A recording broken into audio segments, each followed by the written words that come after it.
sayyidina abubakar sai tashi yayi godiya ma Allah, yayi jinjina ga Allah, yayi salati wa manzon Allah yace ayyuhal halif ala risli, yace ma sayyidina Umar kai me rantsarantsi, yace mishi ka nasu ka nemi waje ka zauna. sayyidina abubakar yace man kana ya abudu muhammadan fa inna muhammadan qad mat, yace duk wanda yake bauta wa muhammadu sallallahu alaihi wasallam, yace to muhammadu ya rasu. wa man kana ya abudu allaha fa inna allaha hayyul la yamut, wanda yake bauta ma Allah to Allah rayayye ne baya mutuwa.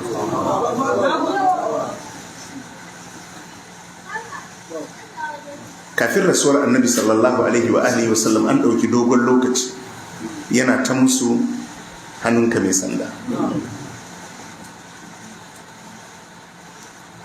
lokacin hajjin bankwana shela ya sa aka yi lita'khudhu manasikakum, khuzu anni manasikakum. annabi ya ce ku zo ku koyi aikin hajjin a wajena, fa inni la adari la'alli la ahujju ba'da hajjati hadi, yace ban sani ba watakila daga wannan aikin hajjin ba zan sake wata ba. wannan ai ya haska musu, yace ku zo ku koyi aikin hajji a gona, ban sani ba watakila daga wannan aikin hajjin ba zan sake wani ba. shi yasa ake ce mata aikin hajjin bankwana.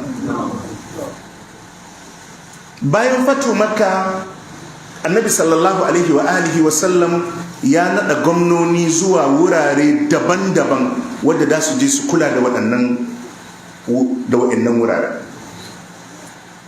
daga cikin wadda ya nada akwai Mu'az, ya tura shi Yemen. annabi da kansa sallallahu alaihi wa sallam ya yi rakiya wa Mu'az lokacin da zai tafi Yemen. suna tafiya, Mu'azu yana kan abin hawansa, annabi ya ce mishi ya zauna abinsa, annabi yana takawa a ƙasa. suna tafiya, annabi yana mishi wasiya, yana mishi bankwana. daga cikin abin da annabi ya gaya mishi, ya Mu'az, sata'ati qauman ahlal kitab falyakun awwalu ma tad'uhum ilayhi shahadatu an la ilaha illallah wa anna muhammadar rasulullah. yace mishi, Mu'az, za ka je garin ahlul kitab ne, ya zama abu na farko da in ka je garin da ka kira mutanen garin shaidawa ba abin bauta da gaskiya sai Allah, su shaida ni manzon Allah ne.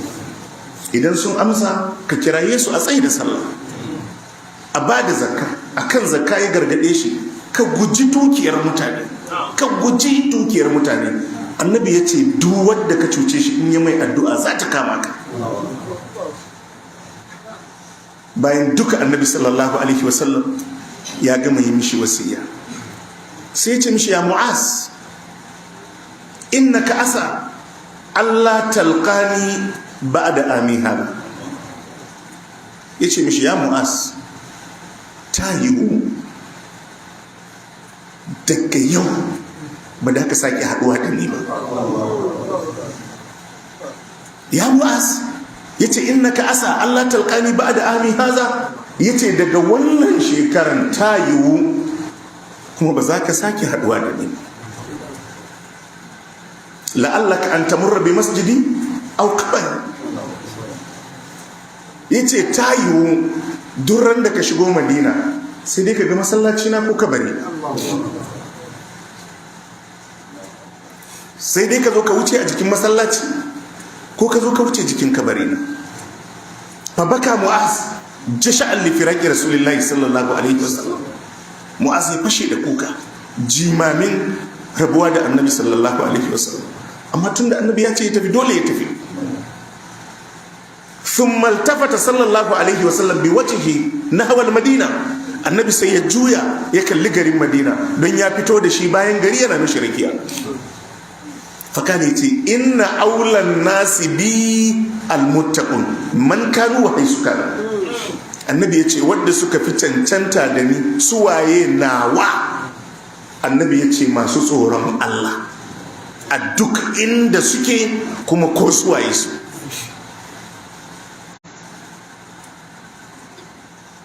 Suka yi bankwana Mu'azu ya tafi,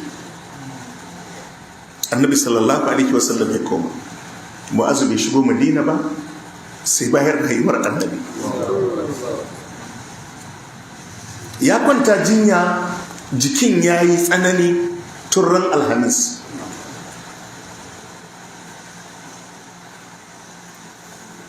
Turan Alhamis bai sake fita daga gida ba, saboda haka bai fito majalisi ba. Alhamis, Juma'a yana gida, Asabar, Lahadi yana kwanci. Litinin da safe sahabbai suna sallar asuba, sai gashi suka ga kawai ya yaye labule ya leko cikin masallaci. Ana sai ce wallahi saura kaɗan a watsi saboda murna. Ya ce mun kusa mu fitinu ganin annabi sallallahu alaihi wasallam, domin kowa hankalinsa ya tashi. Yau kwana nawa annabi bai fito ba. Suna cikin sallar asuba, sayyidina Abubakar yana limanci, sai suka ga kawai annabi ya ja labule ya leko cikin masallaci, yana murmushi yana dariya, yana kallon su suna sallah. Sayyidina Abubakar da ya ga annabi a tsaye sai ya yi baya zai koma cikin sahu ko annabi zai zo ya ja sallar. Annabi sai ce su ci gaba da sallarsu. Ya kalle su sai suke labule, rabuwansu da shi kenan.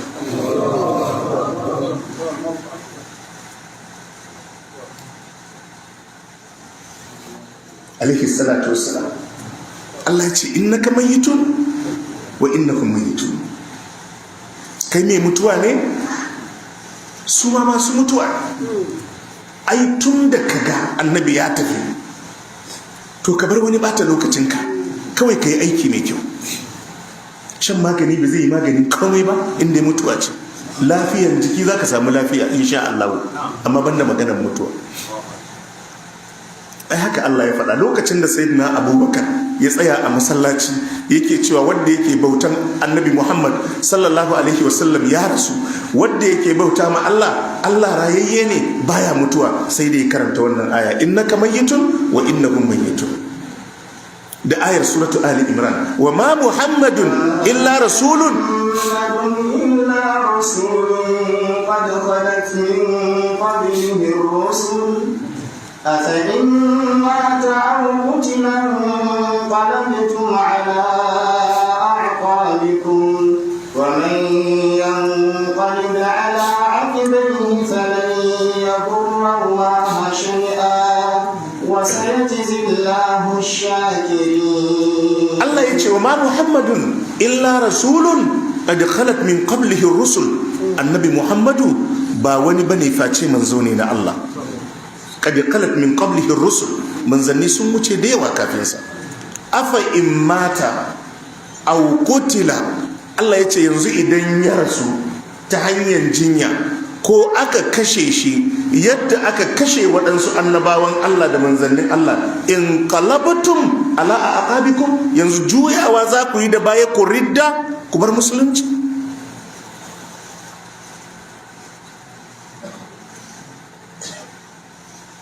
Innaka mayyitun wa innahum mayyitun. Allah ya ce kai mai mutuwa ne, su ma masu mutuwa ne.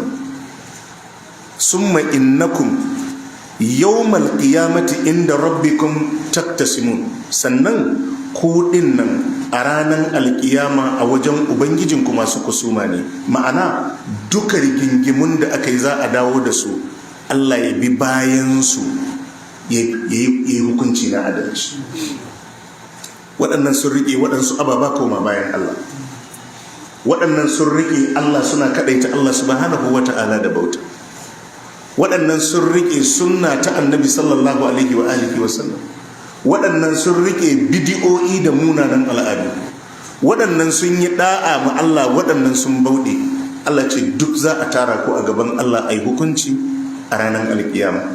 To sai Allah ya ce فمن أظلم ممن كذب على الله وكذب كذب بالصدق إذ